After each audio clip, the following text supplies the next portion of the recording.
अस्सलाम वालेकुम dear students. Class एक साइंस के साथ सर यूनस, और आज हमारा जो टॉपिक हम डिस्कस करने जा रहे हैं वो है हाउ डू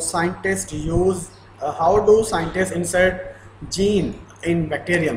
कि जो साइंटिस्ट हैं बेटा वो बैक्टीरियम में किस तरह मतलब वो इंसर्ट करते हैं। देखिए how do scientist insert gene in bacterium, कैसे वो इंसर्ट करते हैं।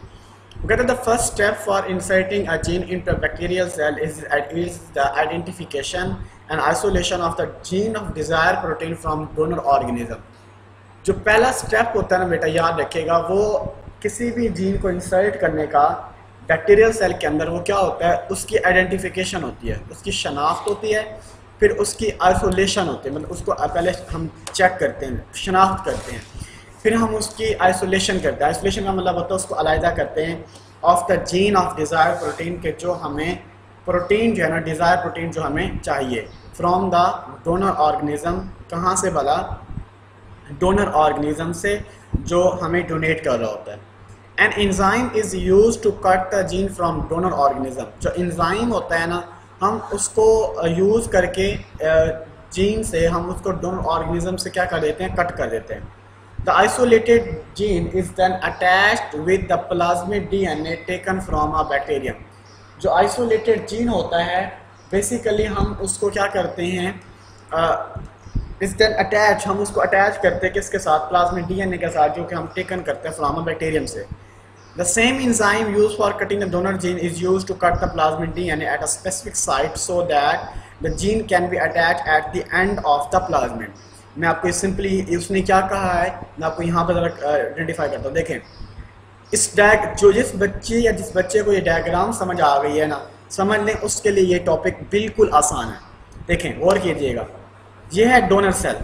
ये क्या है? डोनर सेल है।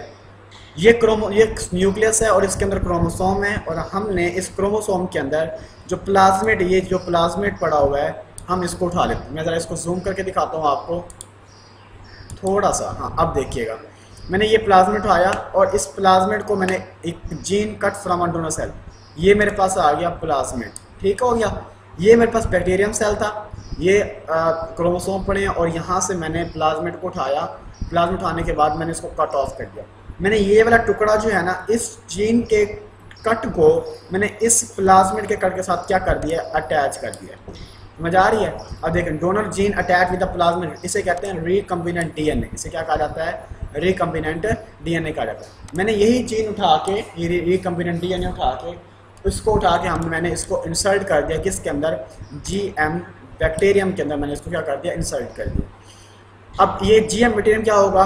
डिवाइड होगा। जब वो डिवाइड होगा तो फिर क्या होंगे, ये डिवाइड होता रहेगा, और उसके साथ साथ लास्ट में हमें प्रोटीन मिलना स्टार्ट हो जाएगी। तो ये होता है introduction of gene into a bacterium. अब मैं आपको वापस आता हूँ इसी जगह पे। An enzyme is use to cut. अब जो एंजाइम होता है वो हम इस्तेमाल करते हैं। अब ऐसा नहीं है कि हम उसको जाके ऐसे हाथ लगाएं और उठा लें, नहीं, बिल्कुल नहीं जी, ऐसे नहीं होता। हम एक ख़ास तरीक़ाकार से एक एंजाइम से हम कट करते हैं जीन को फ्रॉम डोनर ऑर्गेनिज्म से। The isolated gene is then attach with the plasmid DNA. जो आइसोलेटेड जीन होता है हम उसको अटैच करते हैं प्लाज्मिड डीएनए के साथ, टेकन फ्रॉम अ बैक्टीरियम, जो कि हम कहाँ से लेते हैं? बैक्टीरियम से लेते हैं। अच्छा, उसके बाद वो सेम एंजाइम वाली बात आ गई। The attach gene of desire protein and plasmid DNA are collectively taken. ये बहुत इंपॉर्टेंट बात है। The attach gene of desire protein जो हमें चाहिए और प्लाज्मिड डीएनए और कलेक्टिवली कॉल्ड रिकम्बिनेंट डीएनए। हम उसे क्या कहते हैं? रिकम्बिनेंट डीएनए उसे कहा जाता है। The recombinant DNA is inserted back. हम उसको दोबारा इंसर्ट करते हैं same type of bacterium from which the plasmid was isolated. जहाँ से हमने प्लाज्मिड लिया था, हम उसी के अंदर दोबारा बैक्टीरियम को क्या कर देते हैं? डाल देते हैं। The bacterium which takes in the recombinant DNA is collectively called the genetically modified bacterium, जिसे हम कहते हैं जीएम बैक्टीरियम को उसे नाम भी कहा जाता है, या उसे आप कह सकते हो ट्रांसजेनिक बैक्टीरियम। तो ये था हमारा लेक्चर आज का बेटा। अगर आपको फिर भी जो है ना कोई चीज़ समझ में आए तो मुझसे पूछिएगा। लास्ट में वो कहता है जीएम बैक्टीरियम स्टार्ट्स डिवाइडिंग। फिर क्योंकि देखें ना, जीएम बैक्टीरियम जो है ना वो अपनी डिवाइडिंग स्टार्ट करता है। देखें, ये बैक्टीरियम थे, ये डिवाइड हो गया स्टार्ट, ठीक है। और उसके बाद अब जब डिवाइडेशन होती है तो प्रोड्यूस बैक्टीरियल कॉलोनी, तो एक कॉलोनी जो है ना वो प्रोड्यूस होना, ये कॉलोनी इसे कहते हैं। Every bacterium of the colony contain a copy of the gene of desire protein, her bacterium जो है ना कॉलोनी की वो एक कॉपी रहती है जीन की, जिसे हम कहते हैं desire protein. When bacterial colony grows, जब बैक्टीरियल कॉलोनी ग्रो करती है, इट स्टार्ट मेकिंग प्रोटीन, वो प्रोटीन बनाना स्टार्ट करते हैं under the instruction of inserted gene, inserted gene के इंस्ट्रक्शंस के तौर पर। उसके बाद